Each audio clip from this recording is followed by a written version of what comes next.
Good morning and welcome to Santos on Sports alongside the expert in the field here, Mr. Chris Santos. I am Paul Santos.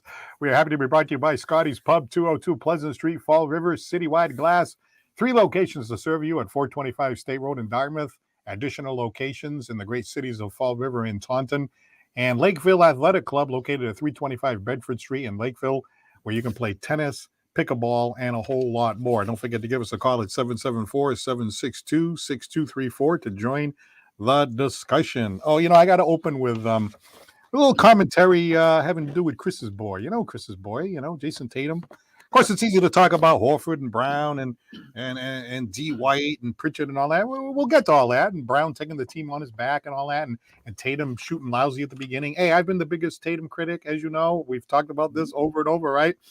Well, Tatum started off. He threw up an air ball. The moment was a little bit too big at the beginning. I still don't see that Reggie Jackson, Big Papi, Tom Brady, Larry Bird thing yet. But he was smart enough that when we got to the tail end of the game, when we were in crunch time, he knew that his best thing for the team was not to be Mr. Hero Ball. It was to facilitate. Not only did he have 13 assists, right? It was not only his best performance in that category. It was, and not in any of the playoffs. That was the most assists that he ever had in his whole career. And he picks game 1 of the NBA Finals to do that. That was very smart. That was very, let's just say he showed me a lot of progress. Because a year ago, 2 years ago, he's like, Mr. Hero Ball, I got the ball. I'm going to take that last second shot and blow it every time, and all this stuff. But I really like that, moving the ball around. We're going to get to the great. Obviously, if you dish the ball off to Horford and Brown and D. White, they have to hit the shot, right? So obviously that's true. But I just love the way he would take 2, sometimes 3 guys with him over here, and they just go and throw a Roger Clemens fastball over there. And because he executed it so well, not only were the players open, they had plenty of time. Horford, he's been around a long time. He's got a lot of experience and everything else. He had a chance to catch the ball, set up, and take that shot. And a lot of because of what Tatum was doing in that game. So I just like the way that Tatum has shown, some progression here and some maturity. And I've noticed this over the last couple of weeks in the press conferences. They ask somebody, like, hey, I don't care. We won the game, and he's not going to have bad night shooting like that every night. So I just, your boy, I like him a lot better the last few weeks than I did the last few years. Well, you went off of what you started with. And if he got hot early and made some shots, I'm sure he would have took some more. And I think that Udoka knew that, hey, this is working this way. Let's stay with it. Did you notice that he was bringing up the ball almost all the time? Yeah. So Udoka says it's working. They're getting 2 guys on him. That means someone else has to be open. So Smart wasn't bringing it up. Either was White. They were inbounding it, but they were getting it to Tatum and then letting him do his thing and finding an open man, throwing it all around, whether it was White hitting the big ball, even Smart hitting some threes, obviously Horford doing it, or trying to maybe drive to the basket once in a while, throw a little alley-oop up to Robert Williams, and so much more. So I like how the flow of the game went in that direction for him to sit back and say, okay, I don't have my best tonight in the shooting, but I can do other things to help this team. And me and you talked, Paul, about maturity. And I think this was a great game to be a mature player, to say it's not my night. I'm not worried about points. I want to win this ball game. We can do it, and I'm going to help to the best of my ability. And I thought he did. Yeah, absolutely. I enjoyed watching that because I don't think you would have seen that a while back. You know what I mean? I think, the idea was like, well, I'm the most talented player on the team is probably like the mindset. And it's true, he is.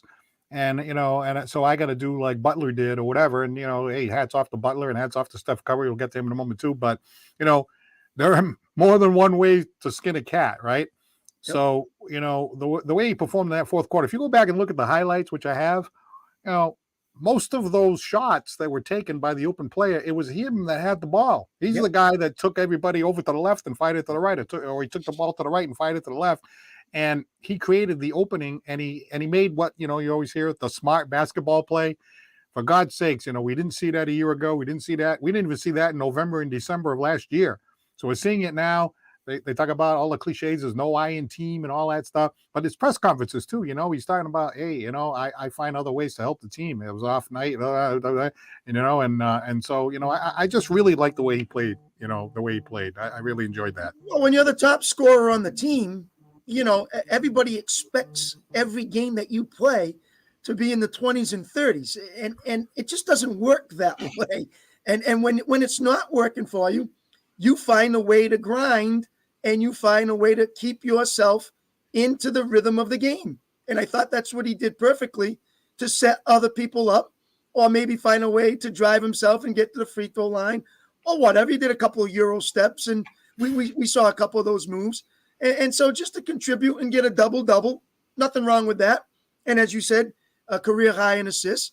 So it was something that was different for him, but he took advantage of it. He went with it. Udoka was all over it and said, keep going with it until they stop you.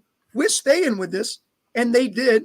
And if they can find a way, Paul, to not have a bad quarter, I don't know what it is about that third quarter. Coming out of the half, I'm like, come on, fellas, get the energy. And for some reason, they cannot get that third quarter under their belt the way they would like it and get into that fourth quarter with the lead. They had to do it another way, obviously, coming from behind, and they did it well, and they went on 2 massive runs, and it was all because the ball handling and finding the open man. And, of course, you got to give the other Celtics players credit. Find and get off screens, finding the open court, backdoor cuts, all that kind of stuff to find yourself to get the open shot. And as you said, Paul, you have to make them. And, boy, let me tell you, Derek White made some key shots when they really need it, because when you're down like that and you miss it, you're going down more, going the other way. When you have a team that wins, it's a different guy every night, they say. I mean, Yep. D. White was cold shooting for a while, and now Yep. he's gotten hot. And, the play of, obviously Horford with the 26 points. Jaylen Brown. Oh, we're going to talk about him in a few minutes. I mean, putting the team on his back with the 24 points. D. White with the 21. Even Pritchard, right, getting those 8 points in the fourth quarter. And how about Coach Udoka, who allowed Smart to stay on the bench during that run because, hey, it was working. Let it go. Let it go. I mean, I thought that took some brass ones there, because I'm looking at they had a few shots of Smart, and I know Smart's a nurse on the ankle and everything, but they got a couple of shots of him, on the bench there, and I know he was rooting for his team and everything else, but you could tell he was dying to get back into the game. And Coach Udoka was like, I ain't changing anything. I'm letting this go. And I'm gonna tell you that was a good move by Coach Udoka. So we'll get to that in a second. But I want to get to this caller while we have the caller here. Sure. Hello, you are on Santos on Sports. What's going on, fellas? This is Charlie Perry of the Really Charlie podcast. Oh, Charlie, great Hey, to Charlie. have you calling, Charlie. How are you? What's going on, man? I just want to say good job always. And Thank you. The Celtics, I'm getting some heat because I wrote them off on when Yes, the you Bucks- did, Charlie. Yes, you did. Bucks got their third win, and I'm like, but I'm not the guy that's going to be handing out participant trophies. I'm going to be critical because they need that, and all those years with Brad Stevens, I thought he wasn't critical enough, and so I was, and I got one of my own daughters saying, "Hey, Daddy, you're a Bucks fan." I said, "I'm not a Bucks fan." I said, "I'm just critical of the Celtics." So, but I want to say that they're looking good, they're doing well, and I got to give credit where credit's due. And I totally agree. Tatum kind of did something else, and those assists look pretty. And I was so happy when those shots were going down, and I just, hey, go Celtics. Charlie, appreciate it, pal. I know that at the beginning, and you know what? You can be critical of the Boston Celtics because we know what they really have and the talent pool that is on that team, and they can mix it around. And I thought in-game adjustments, even when after the first quarter, Curry went off, and the commentator went over to Udoka and said, hey, he had 21. What do you do to slow Curry down? And Udoka came right out and said it. We need to be more physical against him. We need to get to the top of the screen faster. We need to be in his face as much as possible. So he knows how to make adjustments along the way. Now, that's defensively, and I thought he made it great offensively. As Paul said, Smart sat. He was mic'd up, so you could hear Smart getting all excited on the sidelines, even though he wasn't in the game, and telling the guys, that's how we play basketball. That's Celtics basketball. So he was really excited being that too. So the in-game adjustments, Charlie, I think is really critical. And if Udoka can continue to do that with this team and not have that lapse quarter, they got to get out of that. They got to play a full game. If they cannot get rid of that lapse quarter, they would have blew them out even more. So if they can get back to playing 4 quarters of basketball, remember, this is only one game. Let's not raise the banner yet. This is one game. Everybody relax, settle down. You did what you wanted to do. You get one game out west. If you get a second game, that's gravy. But right now, you got the one game that you wanted. Move on. Work hard for the next one. It doesn't go through. Hey, we come back to Boston, make them chase us down over here at the TD Garden. True.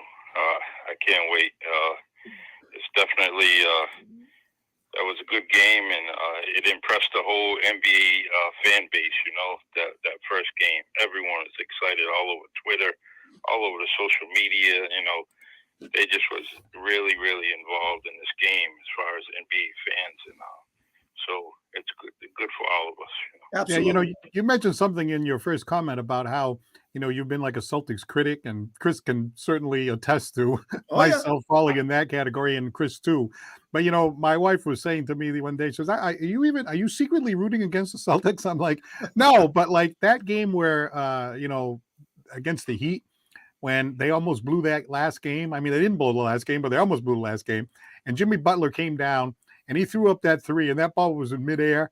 There was part of me that was saying to myself, you know what? If that goes in, good for them. Good for them because they deserve it. You know what I mean? Because I was so aggravated that they blew that game, And she goes, I think you were hoping it would go in. You know what? Part of me was hoping it would go in because they irritated me so damn much, So I agree with you. Like, I am rooting for the Celtics. I root for all the Boston teams, but when they deserve to be criticized, or that's what part of being a fan is. That's the fun of it. I'm with you. I like, if I see something that they're not doing right, I want to bring it up.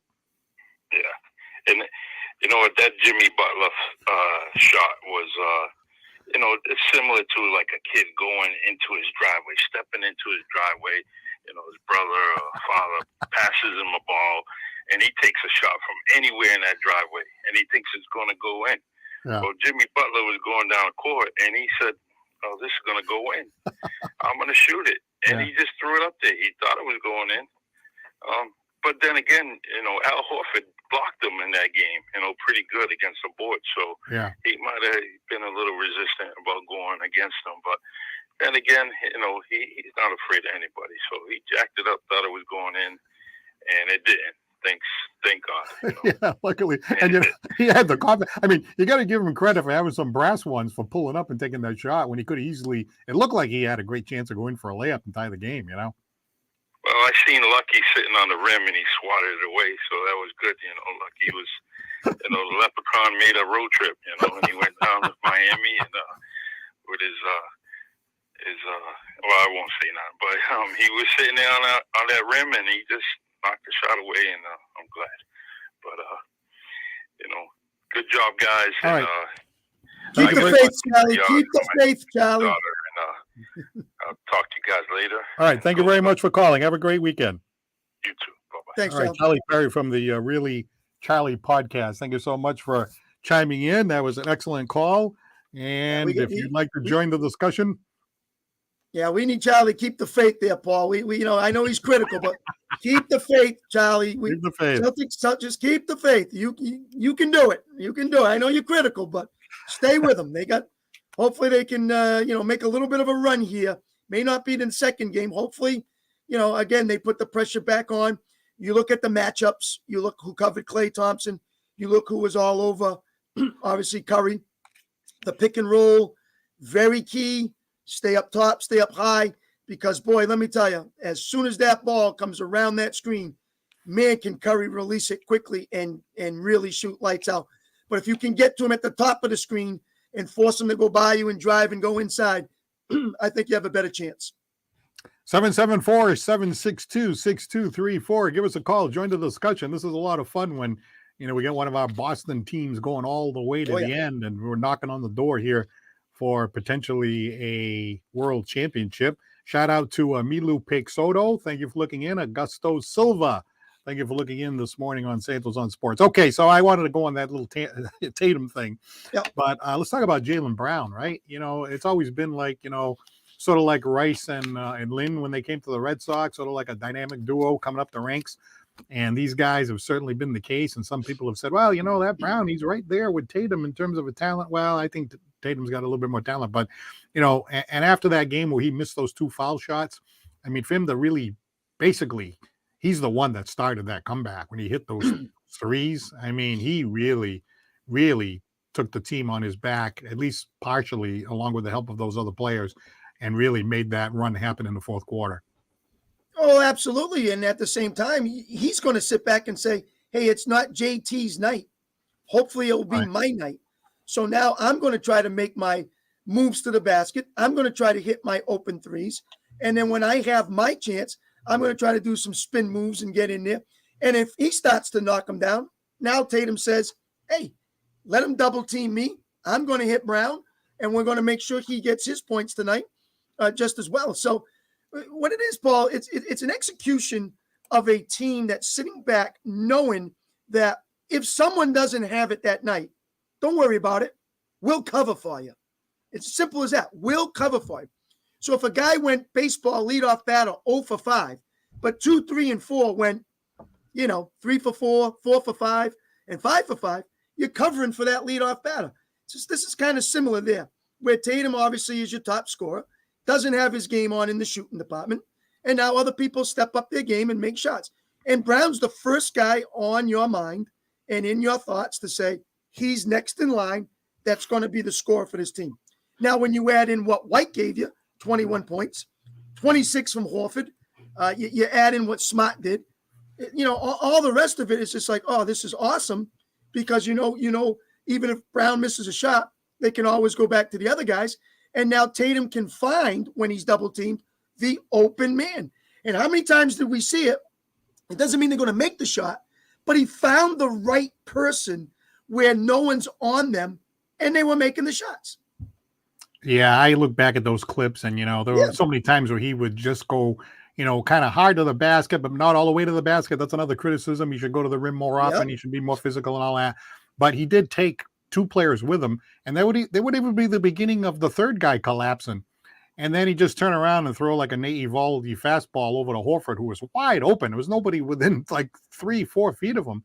And really, it wasn't just making the right basketball play and getting it to a teammate who then came through and made the shot. But I think the fact that the player was open enough where they could really set up, if you're an NBA player and you have that much time to set up and take the shot, instead of your percentage being 38%, maybe now it's more like 58% or something, you know what I mean? And and obviously it's clutch and it's pressure and everything else. But when you have nobody in your face and nobody around and you got that much time to take that shot, more likely than not, you're going to hit it.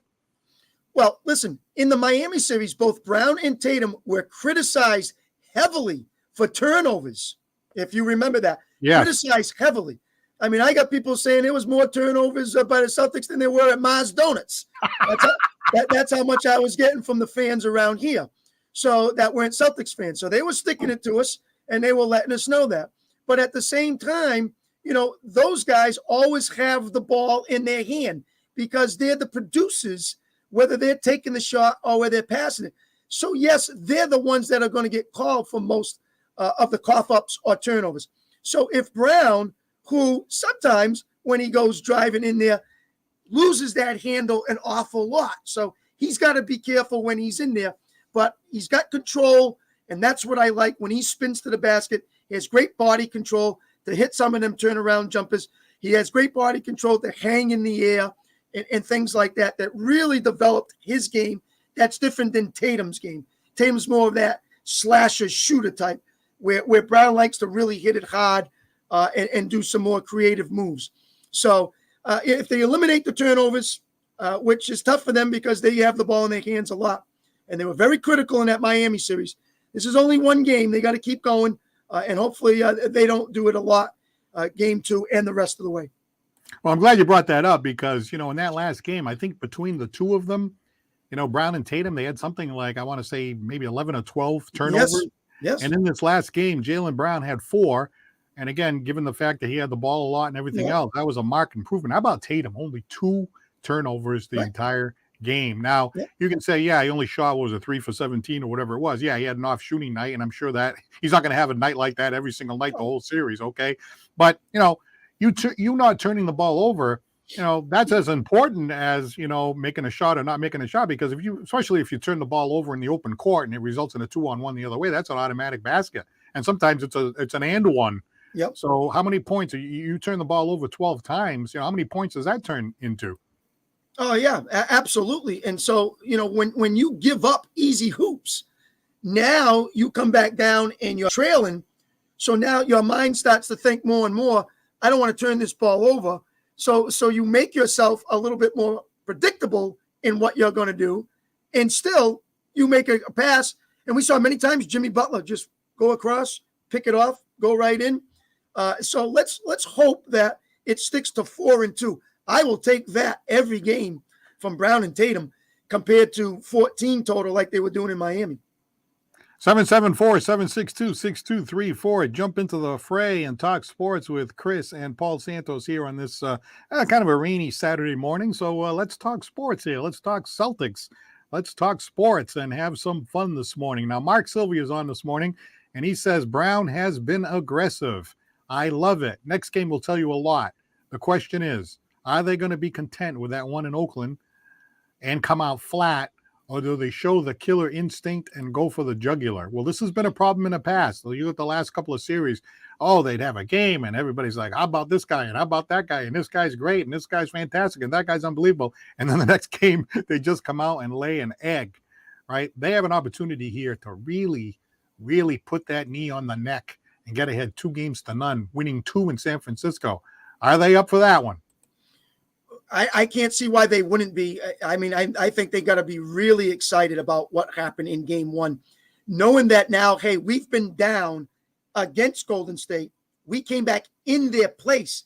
Never mind if it was close or tight or they were leading the whole game. They came from being down. So let's sit back and say, as you said, maybe Tatum doesn't have that same kind of night. Now, can others help out along the way as they've been doing? As a White, as a Horford, even Robert Williams getting 8 in, but playing some defensive minutes that they really need down there. And then considering how do we slow down Curry, which I thought they did very well when they needed to after the first quarter. What you got to do with Klay Thompson, what you got to do with Draymond Green, and then keep the other guys, just kind of sitting there, the Pools and the Iguodalas and Wiggins. Try not to let those guys really get into the ball game. So if they can do that, I think they can come out. Hey, the Rangers just did it against Tampa, 2-0. The Rangers over the Lightning. So I can't see why the Celtics can't, force their hand and say, come on, Golden State, stop playing, some better basketball and take it to them and go up 2-0. It's great. They got rest. This game is not until Sunday. So they've got themselves a couple of days of rest, getting used to the West Coast. Just play 4 quarters. That's all I want to see. I don't want to see where they don't even show up in the third and you're outscored 35-15. Can't have quarters like that. You have to play through all 4. Well, watching on Santos on Sports this morning is Scott Borowitz, and we're not going to get too far off topic, but he's asking the question. You just brought it up too. You must have been on the same ESP wavelength. New York Rangers sweep? Well, no, I don't know if they're going to do that. But, again, watching them go up 2-0 is pretty impressive against the 2-time defending Stanley Cup champions, against the best goalie in the world. Right. And they've gone after him, and they've played tough. In that first game, there was 6 goals, and that was 6 quality goals, not cheapies. I mean, good, solid goals by the New York Rangers. And then you won 3-2 last night. So congrats to them right now as they're up 2-0. But, Tampa's just not going to lay down. That's for sure. They got some talent on that team as well. So for the Celtics, you have nothing to lose here, Paul. You go out, you got 1 under your belt. You try to find a way to get 2. The line looks like it's the same, 4-point spread, Golden State favored again. So you take that and say, oh yeah, we won game 1 and they don't even want to make us favored. Okay. let's show them again how we can take it on the road, come home, and then we'll be big favorites. Nothing like a little bulletin board material. That's right. That always works out Yes. pretty well. All right, back to the phones here. Hello, you are next on Santos on Sports. Good morning, gentlemen. Hello. How are you? I'm good. How are you? Good morning, Mr. Ferrera. Very good. Couple things I want to talk about. I want to make sure that the coach of the Celtics gets his due. I hear a lot of chatter about, how Tatum did this and he was off and he took a few shots and says, I don't have it tonight. I don't know if I lean towards that. I think that the game plan, instead of having, I think they told Tatum, instead of you shooting over a double team and you need to find the open guy. And I think that the supporting cast did their job. Sure did. And winning one in Oakland is huge. I know it's only 4 points for the next game, the spread, but I don't think that the Warriors are going quiet here. But it's a chess match, and I just want to make sure that the coach gets his due. I think that he made the right calls. He made the adjustments. And, I think that this Celtics team, if they play, and they follow the direction of the coach, and they understand what moves are being made, I think they got a good chance. But I got to tell you, I don't think Golden State is going quietly. I absolutely think Udoka outcoached Kerr in game one. I really do. I thought he made some great in-house adjustments during the game, and Kerr's sitting back on his seat like, wow, what's going on here? And when the Celtics made a couple of runs there, he had no answers at all. Even when he called timeout, he gets in the huddle, and he's actually asking pros, which I found very interesting. He's asking pros, we need to get the crowd back into this. Why would a coach ask a pro about getting the crowd back into it? Worry about getting yourselves back into this game, not the crowd. So I thought Udoka did a better job than Kerr. Chris, I agree with you, but I think that's the new, I think that, management and then, if you were to go to a management seminar today, they would tell you, ask your employees, look for their input. Yeah. And I think there's some, there's some merit to that when it's warranted and when there's a lot of different aspects that get into, that can get into that decision-making process. But, I think a lot of the new managers today or the new coaches, even in big business, what do your employees think? There's some merit to that. There's certain, when the time, allows for, you always want to take input from the employees. And, a lot of times they have the answers and a lot of times, sometimes they don't. And sometimes time doesn't permit, that's why you have an experienced coach and have lived through these dilemmas and they've seen these problems before and they know how to fix it. So, but I just want to make sure that the Celtics coach gets his due. I thought that, it's a chess match and he made the adjustments when he had to. He saw what was coming and you called it, Chris. Who took the ball out of bounds? Who took the ball up the court? I don't think that was a player decision.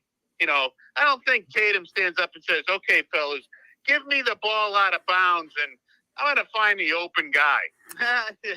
All right, I don't think that's the way it goes. All right, so do you think that I was a little bit too quick to give Tatum more credit than he deserved in terms of, making the right basketball play? You think it was more the coach telling him, hey, this is what we're going to do, more so than him actually executing it on his own? I think that it's 51% more the coach and 49% more the person who executed. I think he said, listen, you're being double teamed. I want you to look for the open man. And, we have I think it's 51. I'm being a little facetious here, but I think it's more the coach in this particular case to say, he saw something that was working. This is how we can beat a team that, is favored. Yep. He saw something that was working and he said, hey, we're going to take advantage of this until they do something about it. And when they do, now I'm going to do like a chess match, make another move. And this is what I'll do. if they end up stopping it. So I give Udoka all the credit in the world. And I thought he said it perfectly when Lisa Salters there commented at the end of the first quarter about how to slow Curry down after scoring 21. And he was right on top of it. He said we need to get physical with him. He said we need to get to the top of the screen better.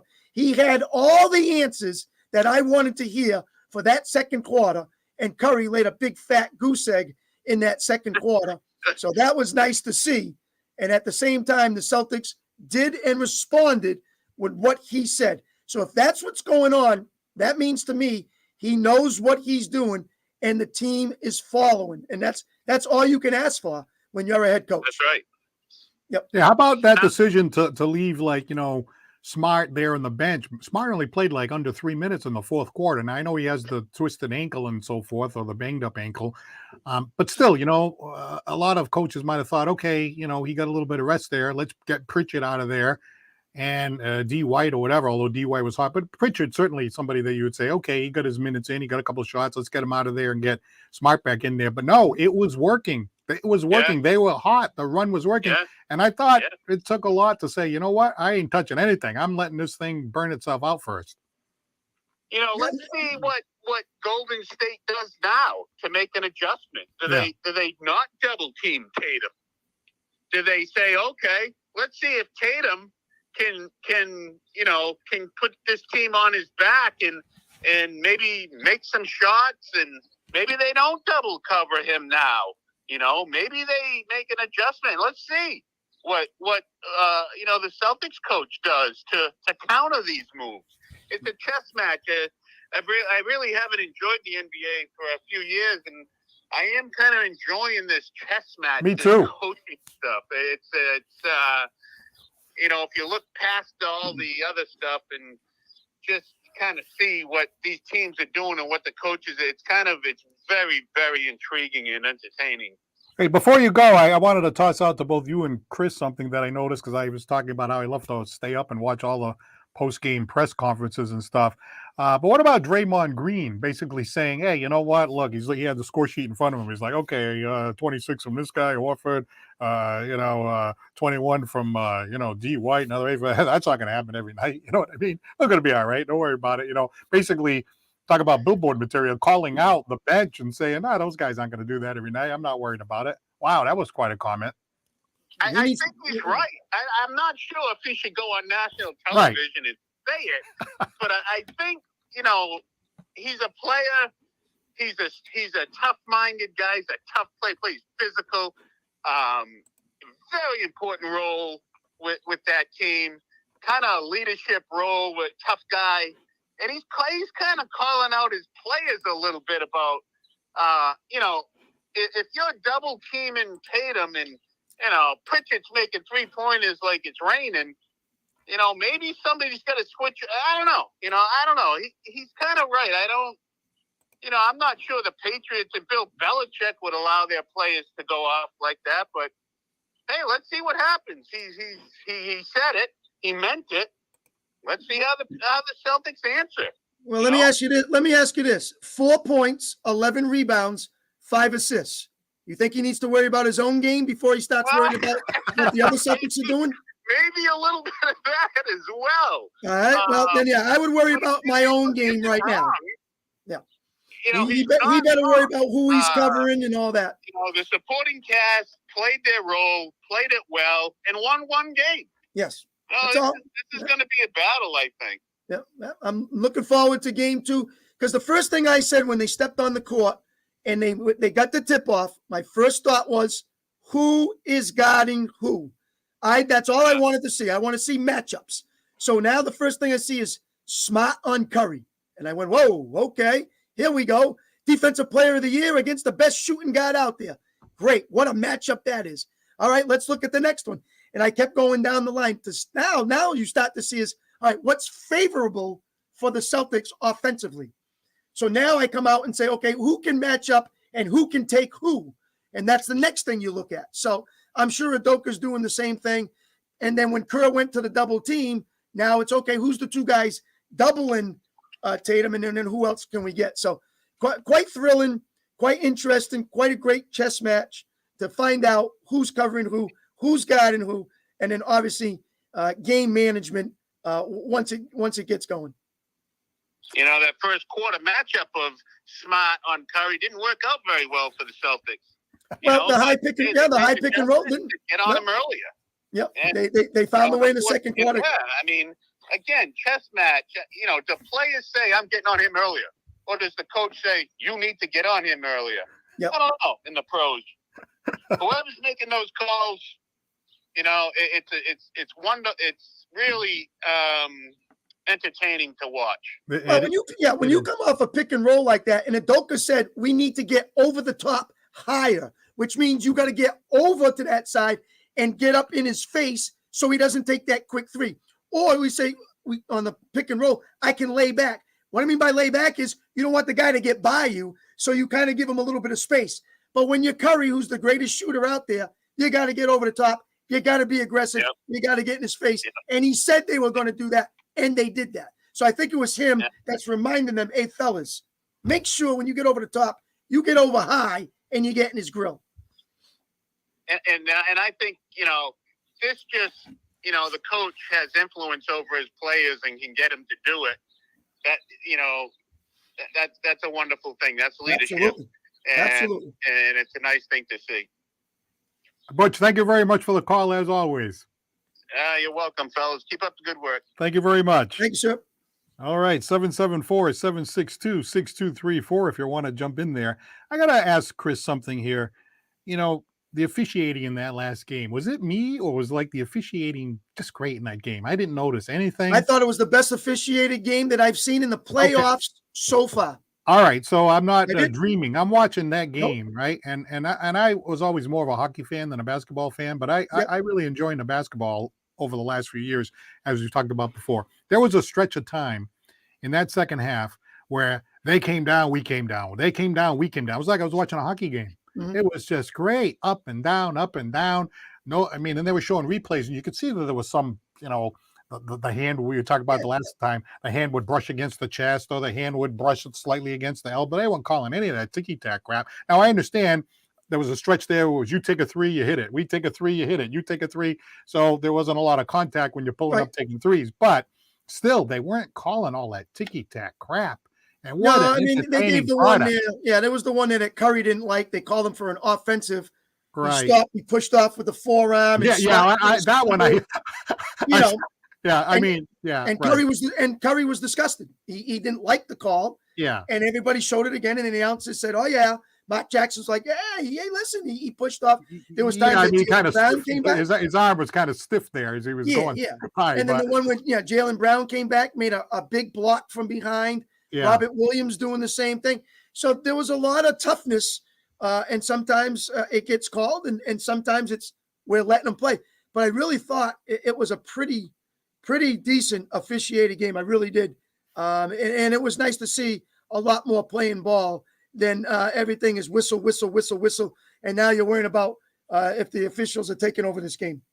Yeah, and, I think the last game against the Heat was kind of like that, where there was so many stoppages in play that the entertainment value of the product was not good at all. I'm watching this game, I'm like, wow, this is like watching paint dry here. I can't seem to. And then this last game where they were going back and forth, especially where both teams were hitting all those threes, you have to give credit to Golden State. There was a stretch of time where, they would come down and match the three, but then we get another one, and then he come down and match another, and then we get another one, and then we ended up, hitting more than they did and pulled away in the fourth quarter. But, there was a stretch of time where it was going up and down, up and down, up and down. I'm like, wow, this is great.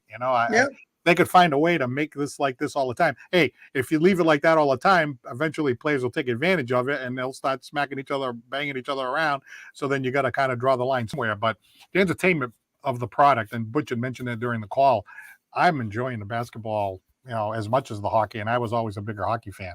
Yeah, and you can look at it from the opposite way. When Curry was hot in the first quarter, how about that? Every time the Celtics would come back and match it to keep it close. He bangs another one, they come back and match it to keep it close. And so they did it from their point as well. But what happens the opposite way, you get no rhythm in the game, Paul, because everything's a foul. Now it stops. Now you got to inbound it. Now it stops. Now he's got to go to the line to shoot. And then it becomes no rhythm on offensive. You can't get any flow going because everything's a whistle. and everything slows and stops, and then just how the flow of the game goes. So it wasn't like that in game one.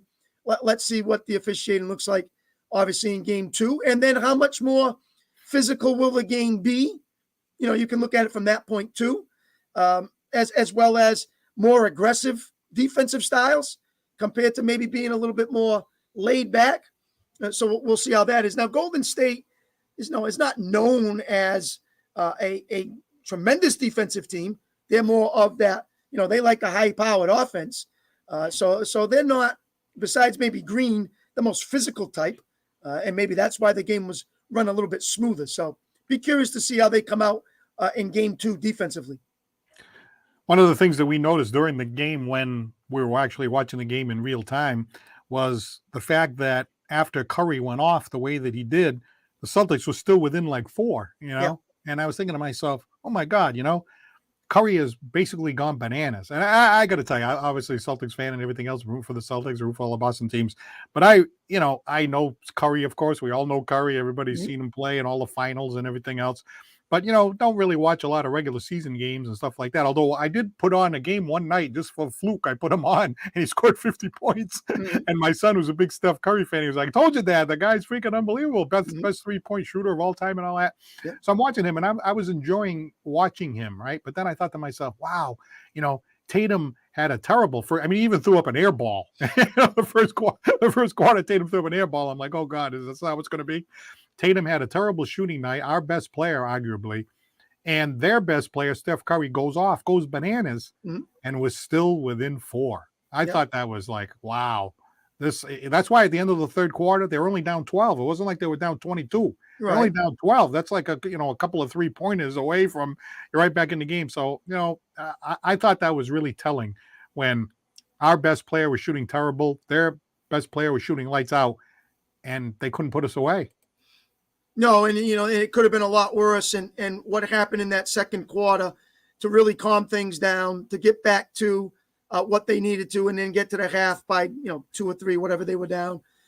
You figure out in the long run, hey, look how great they played, and look where we are. That's halftime coaching material that you can go out and say, we're right in this game.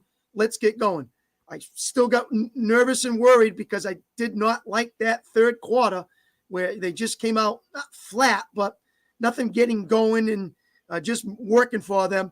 And then obviously the big runs in the fourth, 2 different ways to do it. And it was pretty exciting to see, and everybody knocking down the big shots, especially when it was going back and forth. And we're matching them and then taking the lead and just kept the pedal down. So you got to look at that one as a big win for a team effort and a great coaching performance by Udoka. Shout out to Simone Bradley. Thanks for looking in this morning. And if you want to join the discussion, again, 774-762-6234. Give us a call or make some comments on the comment line, which we always appreciate. One of the things that I noticed, too, about the Celtics, and I was watching the game and I'm thinking, okay, it's only one game, and they're a team that's been in the finals, and they're experienced, and they know how to win and all that. True. Check all those boxes and everything. But how about the Celtics' depth, Chris? Like you look at the numbers over here, obviously you had Curry, and then the next guy after that was, Wiggins with 20 points. Klay Thompson, I don't know. He wasn't the Klay Thompson that we used to see years ago. I know he's come back from multiple injuries and everything else. We talk about Green with only 4 points. Porter had 12. But then you go down the Celtics and, not just, Horford and, obviously White and Pritchard, but a different guy every night. And I know there's Grant Williams, right? He wasn't even hurt. But maybe next game is Grant Williams, Like we have a lot of different guys who can shoot the ball, who can get hot at any given time.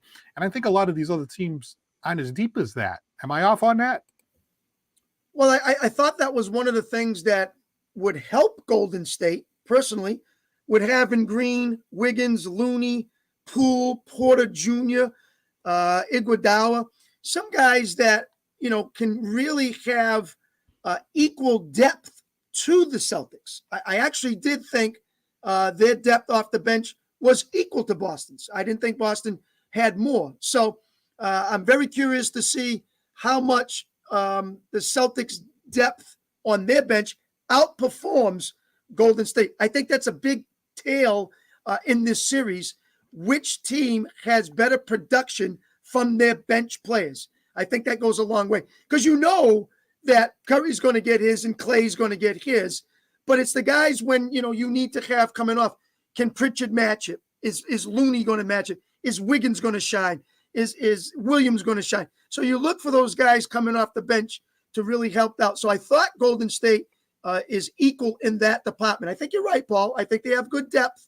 But right now, game one went to the Celtics in the depth department and people off the bench. You make a good point there because you're absolutely right. Now that I'm hearing you say it, right? Maybe the next game, our bench isn't that great, and their bench is hitting everything, and we go, wow, look at the depth they got, right? Sure. Yeah. Mark Sylvia, by the way. Okay, I'm sorry. No, because I mean, the perfect example is White. Now, White's coming off the bench, and you got 21 out of White. So you didn't get that from Iguodala. You didn't get that from Wiggins. You didn't get that from maybe others off Porter Jr. off the bench. So already there's a bonus. There's the plus. You've already exceeded your expectations that our bench has beat their bench. Well, Mark Sylvia has complimented me on this shirt, but I got to tell you about this shirt, right? That was one of these things where I got up. I'm like, okay, we're going to talk a little sports this morning and everything. I open up the closet, and I'm like, okay, that one's kind of wrinkled. Let me grab one of these right here, throw that on. What I really need, I got to get something. I don't have a lot of green shirts, because that's kind of a color that you wouldn't wear. Like I have to wear a suit and tie and all that at work and stuff. So I do have a green tie, but I don't want to put on a tie this morning. But I don't have a lot of green stuff, you're not even in green this morning. No, I am not. I told you that I like my Celtics, but I'm waiting. I'm not coming out and throwing it all out there. I'll wait and see how this series goes, and then I'll pick my time, Paul, and I'll be ready. All right, and Chops Turner says, Santos, you're the best. Well, right back at you, Mr. Chops Turner, from our other show here on New Bedford Guide. All right, 774-762-6234. You want to jump in? Got about 15 minutes to go. This is so much fun talking sports, especially where there's so much to talk about and good things are happening here for our New England sports teams. Now, I don't want to mention this because it's only one game, but I am going to mention it anyway. Yep. Chris and I have mentioned this before. If they win the NBA championship, right, now that we've mentioned it, we have to light up a red Auerbach, right? I mean, we said it, so now we have to do it, right? Of course, absolutely. And it wouldn't be that tradition. You got to have it. And if you're a Celtics, you know exactly what we're talking about as fans. What Red Auerbach used to like that big stogie after, an NBA championship. And if they can get one up in the banner, that would be wonderful. And would expect to do that at the end of this series. That would be nice. And I would look forward to that. I have no problem finding one and having it ready our next show if they can win this championship. Now, do you have any experience smoking cigars? I do. Okay. So every once in a while in a big, if there's something to celebrate or in a big moment, you will occasionally have a cigar? Absolutely. Have a special place at my house in the backyard where I conduct my stogies right there. Keeps it away from the house, keeps my wife happy. That's good enough for me. I might have to have a practice one before I go on because I'm trying to remember if I've ever smoked a cigar. My dad was a big cigar smoker. Okay. Thank God he lived to 90 years old. He was hilarious too because he would make these wisecracks. And when somebody's making a wisecrack and they have a cigar, like those old timers, to be like, they make a wisecrack, they put the cigar back. It was actually funnier with the cigar. You know what I mean? Yeah. So I don't know. I never did. But just for this one time, I'm going to make this exception just for this one time. I love it. I'm going to try not to. Let's hope it comes true. Yeah, I'm going to try not to cough. That's the first thing. All right. Hello. You're next on Santos on Sports. How you guys doing? The Jason Tatum struggles, they worry me. I don't see, if any at all, any alpha dog in Jason Tatum. I feel like he shies away in those moments, and it's become increasingly prevalent throughout these playoffs and through his career. And he should be on his hands and knees for Jaylen Brown for what he was able to do, because everybody was standing around just kind of waiting. Who's going to do it? Who's going to do it? Thankfully, Jaylen didn't trip over himself or just dribble into trouble again to bail him out. I mean, that's historical shooting that's bailing out your superstar, and I just don't see enough alpha in him. Now, Udoka, on the other hand, I really do feel like they they get going. They get up to go into battle for Ime, but I don't think the Celtics have a true guy that, even as as much of a leader as Marcus Smart is, you need to have the ability to back up, the ability to pound your chest and go in like a Michael Jordan, like a Kobe Bryant, a true dog of a leader. I don't think the Celtics have that, and I think it's going to come back to bite them late in the series. But I do think that Kerr got out coached by Udoka, and that he's been a fantastic pickup. So when there have been times against Milwaukee, against the Heat, when Tatum has not had a great game, and he's come back the following night, and let's say goes 26-10 or 30-9, if he's done it back to back to back, where he's coming up with 10 points and not shining to the expectations, then I would say absolutely. But there are times that, yes, he has that bad game, and there's times he's responded in the next game with big numbers and help the team, whether they win or whether they lose, and get 30 points or whatever. Now, I'm not saying that he cannot do that, because we've seen that he can, but most of the time he has come back. So I'm going to wait to see for game 2. Now, if he comes out in game 2 and gives you another 3 for 17 and only 10 points, I will jump on your wagon and say, yep, Tatum's struggling, and maybe some of this is too much for him. Or if he comes out now, 26, 30, 32, and plays well and helps in a win or lose, and I'll say, wait a minute now, he's still coming around. So, yeah, game 2 will be interesting to see how he responds after what he's done, obviously, here in game 1. But at least he attempted to take the team the other way, bring up the ball as a point guard, and carry it with assists, find the open man. So at least Udoka got him still, much into the game and some positive attributes for the team. Yeah, I think Tatum has really matured as a passer, and it was a big issue for him in the last couple of years where he'd get doubled or he'd dribble himself into trouble and just kind of throw the pass away, and he put his teammate in a terrible position. I think he's truthfully matured in terms of his passing, and I think that's a plus. Right. And I think that it was good that he deferred. Like I said, there's just a certain energy that I think that there's a certain it factor, but then again, they are in the final dance. They are all the way into June. Yep. So what do I really know when they're there? You can talk about it as much as you want, but if they go through and do it, then obviously that it factor is there somewhere. But I just a lack of energy from that position, and as you see throughout the game, he kind of shies away from the basket, which frustrates me in a time where he's a bigger, stronger kid. Early in games he gets to the rim, and then as the game goes on, he kind of just he leaks out.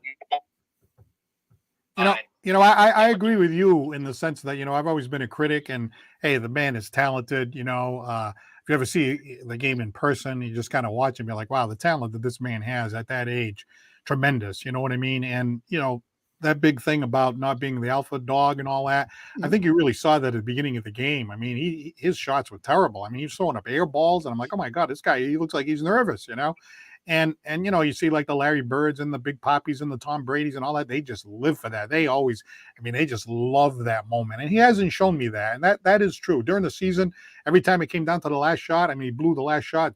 It felt like 12 times out of 14 or something. It came down to the end that he just couldn't make that shot when you really needed to, like a Michael Jordan or Larry Bird or whoever, right? Okay, yes, and yes. But, that facilitator thing and that thing where he says, you know what, I'm going to dish the ball off, whether it came from the coach or wherever it came from, and talking about it after the game about, hey, this is a team game. If I'm off, I can help the team another way.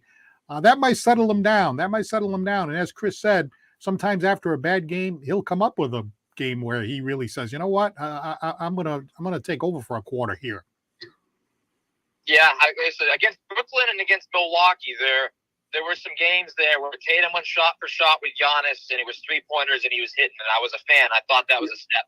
I really thought the bucket he had against Brooklyn for the buzzer beater was a huge step, because not only did he hit the buzzer beater, he hit it inside the paint, inside the lane, which a lot of times you see him hit those fall-away threes, those step-back, sidestep threes, and it was always the same shot.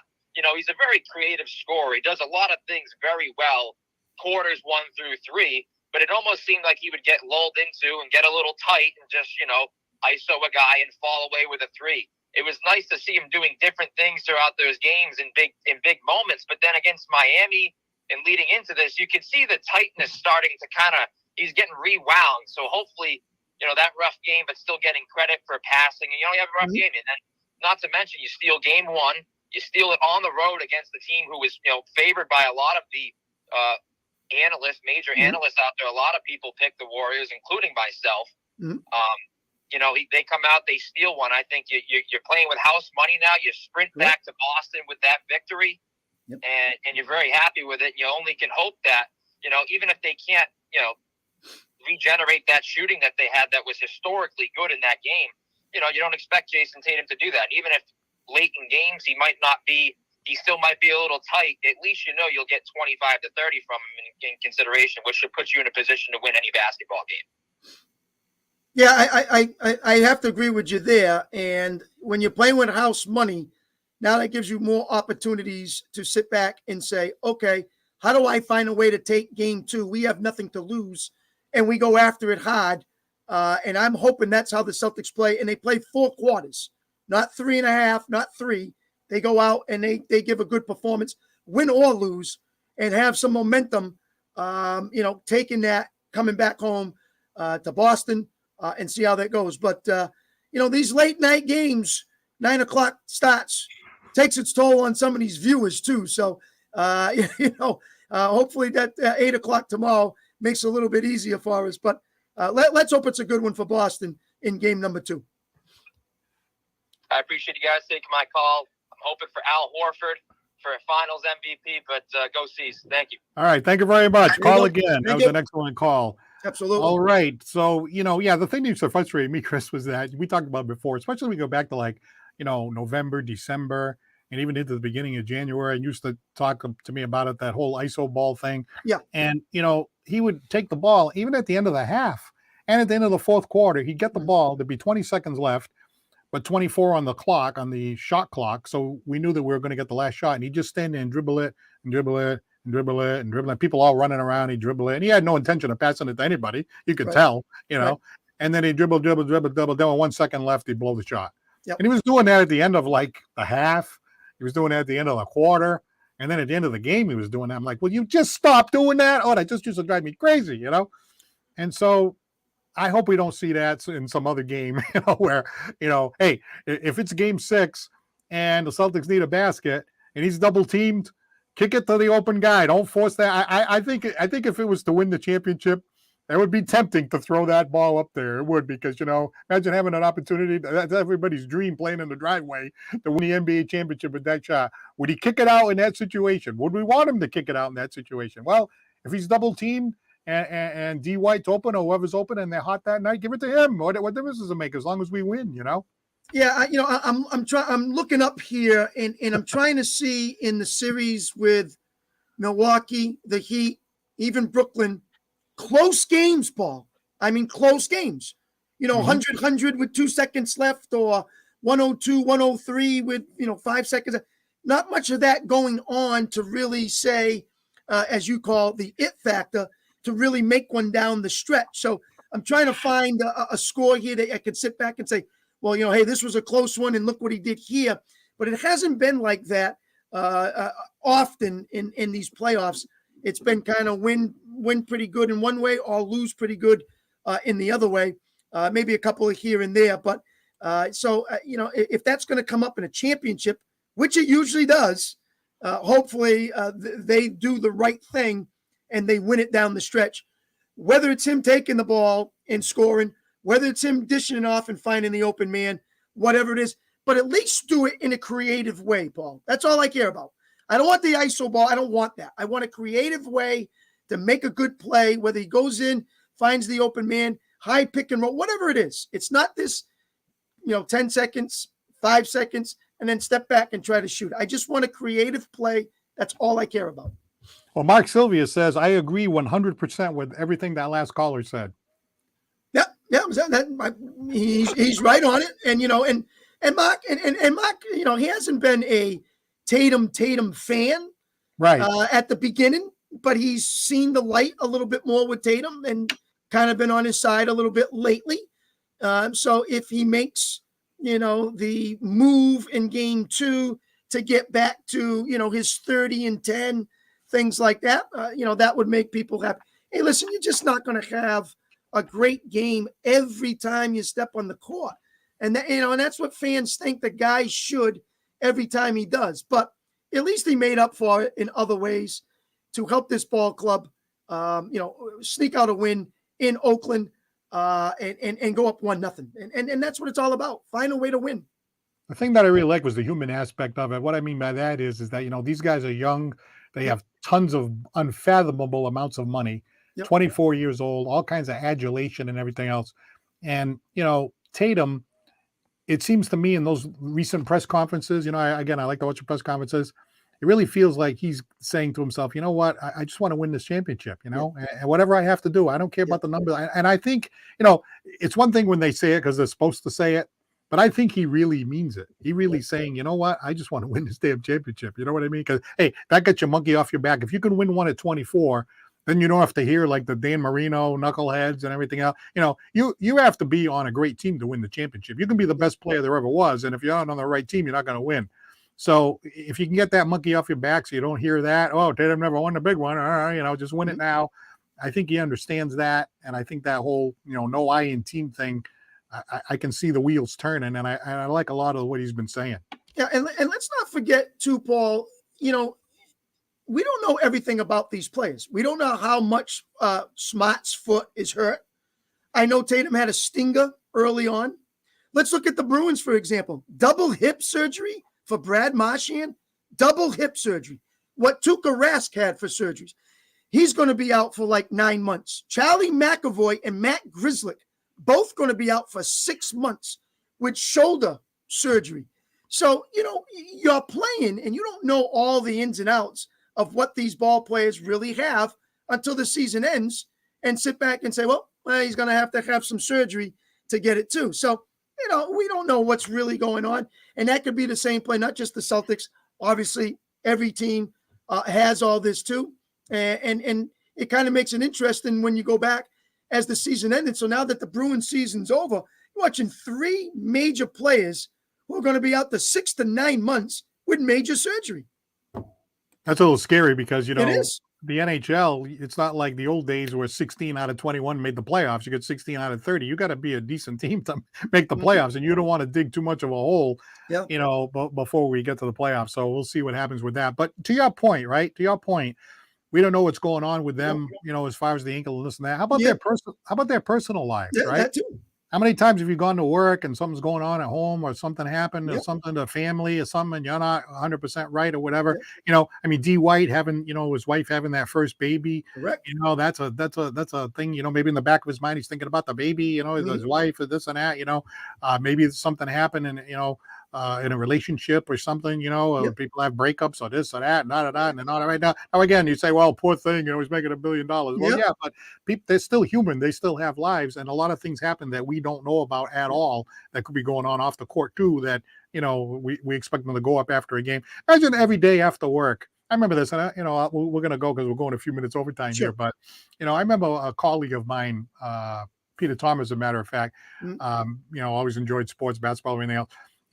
We were talking about sports announcing because I was an attorney, sports announcing, everything goes. He goes, how would you like it, like right after a grueling trial that you lost, some guy sticking a microphone in your face saying, why didn't you do this? Why didn't you do that? How come you didn't do this? How come you said that? What did you do this for? Why did you do that for? And I know the guy asking me questions doesn't know squat about what the hell they're talking about, never did a trial before, never prepared, whatever the field is that, or you're a coach and somebody's telling you this or that, or you're in your field and of being an educator and so forth. So, hey, again, they're that's part of the job. They know that's part of the job, but that's easy for us to look at it from the other side and not really think about, hey, this guy, he's going to come out here and answer these questions after one of these losses. I don't think it's that easy. No, it's not. And it becomes a mental issue. It becomes another part of the game, not just physically, but mentally. And whether you're banged up, whether you're not banged up, whether it's something at home, whether it's something with your teammates, whatever it is. And we saw the Celtics in some turmoil at the beginning of the year with some teammates calling each other out, and there was some frustration there. And now you want to, now you're getting back to what it is, and now you've made it all the way to the finals and had maybe a little bit more time to think about a lot of things. So it's the nature of the game, and you have to overcome and adapt, and that's what they're trying to do to win a championship. So we don't know all the ins and outs, but hopefully it works for them. And by the next time that we're on the air, Paul, let's say the Stogie's in waiting.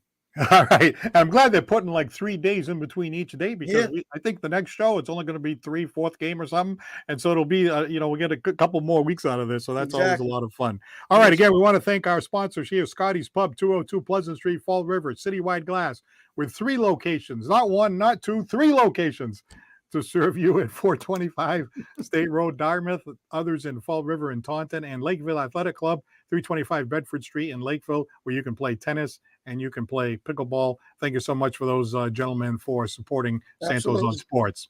All right. Okay, I'm not going to mention that Stogie again because I don't want to jinx it. I might be like, we don't want things to turn sour in the next game. Let's just worry about game 2. One game at a time. One game at a time. One game at a time, Bill Belichick. Yep. All right, Chris, always a pleasure. Thanks to all of our callers, especially the new one, but also the regulars too. And we hope to see you next time for another Santos on Sports. Have a fantastic weekend.